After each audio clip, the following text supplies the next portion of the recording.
To a report at Destiny USA, where it will be the busiest shopping weekend of the year ahead. And outside the mall, security will be standing by. They'll be ready. They'll be making sure that those handicap spaces are available to those who need them. It's a big problem. In fact, it's one of the most complaints, the biggest complaint we hear at the Your Stories line frequently. And tonight, News Channel 9's Nicole Somavilla shows us how Destiny is making sure those spots are left for the people who really need them.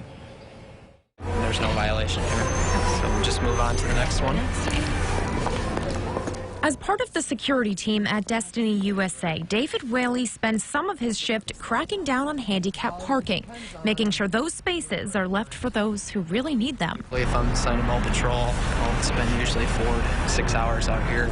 Since working with the sheriff's office to deputize the team, the mall can cut out the middleman, leaving you with a hefty fine. We can respond to those spots and either try and get the cars moved, or we can also write tickets in-house. Expires June of 2021. Doesn't appear to be altered. Many people have noticed that a lot of the spots that used to be handicap accessible no longer are, and that's because they're no longer ADA compliant. But the mall tells me they still have the same number of handicap spots. They're just being redistributed throughout the premises. So the bottom line, if you are looking for a spot, make sure you find one with a post that does have the reserved parking sign. Spaces have to be a certain amount of level.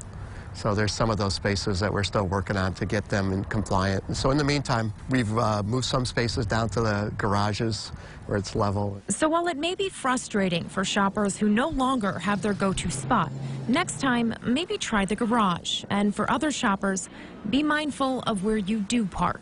Whether it's this time of the season or any time of the year, those spaces are meant, just read the signs and do what you're asked to do. Call it the spirit of giving. Let's leave those spaces open for those who need it more than you. In Syracuse, Nicole Somavilla, News Channel 9. For those unusable spaces, the mall says it will either remove the posts altogether or fix the spaces to make them ADA compliant. And this year alone, Destiny has written 180 tickets for illegally parking in handicapped spots, which actually is an improved number. Last year, they wrote 270 tickets, so it's getting better. That's good, and hopefully people will make it better coming up this weekend. Well.